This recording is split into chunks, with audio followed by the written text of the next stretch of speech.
Well, this morning I was thinking about our guest today, Gwyneth Paltrow, and I am so excited to talk to her about co-parenting.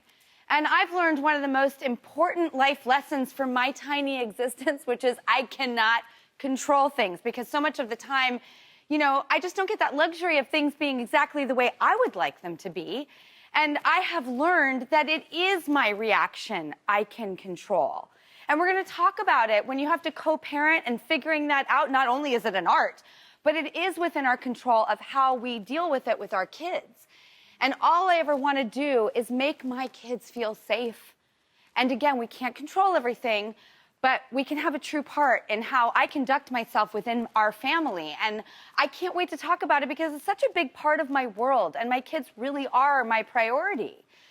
Another thing I couldn't control this weekend was I took Frankie to the aquarium, and we drove an hour and we watched the river out our car windows, and I hugged the curves in my minivan through the lanes like I was coloring in a book. It was Sunday.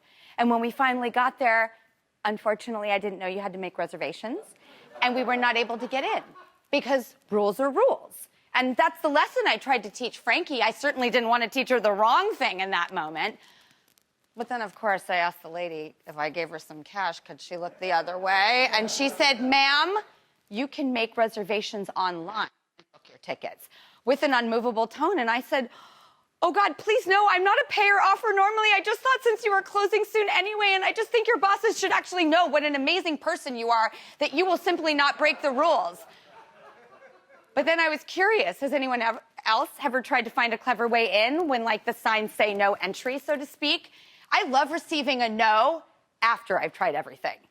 And if you have a story, without breaking the law, of course, if you do have one, I want to hear it, okay? Have you tried to figure out how to get your kid into a sold-out aquarium type of thing? Go to Twitter and send us your story and use the hashtag rule-bending-parent.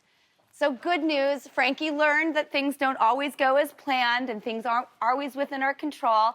And we went to Nathan's Hot Dogs, and I found one open carnival game, and we played all the money that woman wouldn't take. And good for her. And we drove home happy, and life was good. And when you know your kids are truly happy, not because they got what they wanted, but because Plan B was just as good, well, that was my morning share. And now let's get into some important and awesome things taking place in and around our world. It's time for Drew's News.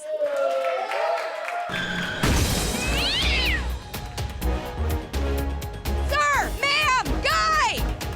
Ma'am, I asked you a question. Tell me your story! It's Drew's News. Do you ever feel overwhelmed by the tidal wave of news out there? Well, relax. We've got you covered. We sift through it all to find a few nuggets to start your day, and here we go. Let's see what made the papers. Excuse me, frog and throat. Hang on.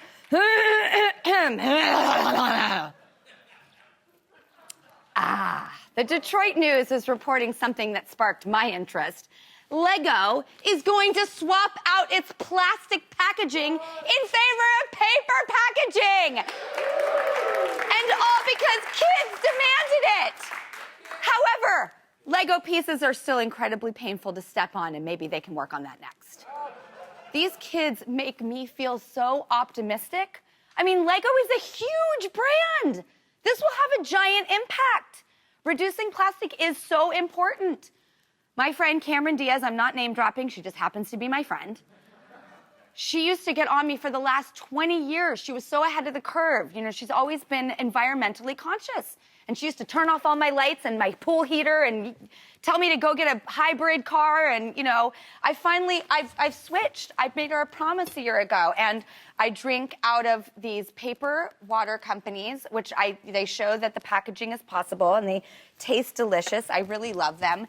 And I have this metal cup that's missing. I'll show you later. And I used to drink out of styrofoam. So, this is a big deal for me. And I'm one small person. I don't think I can make a big change. And when I see something like Lego is doing this, then I think change is possible. And if we all continue to be mindful about these things, we can change our world for our kids. But again, parents, when you're screaming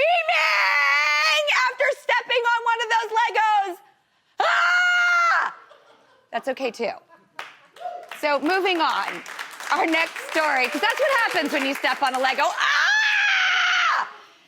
This story warmed my heart. In a radio interview the other day, Usher shared this story behind his latest single, I Cry. And he's quoted as saying that he didn't have a relationship with his father. And so when he was watching a movie with his two young sons and there was an emotional father-son moment on screen, he started to cry.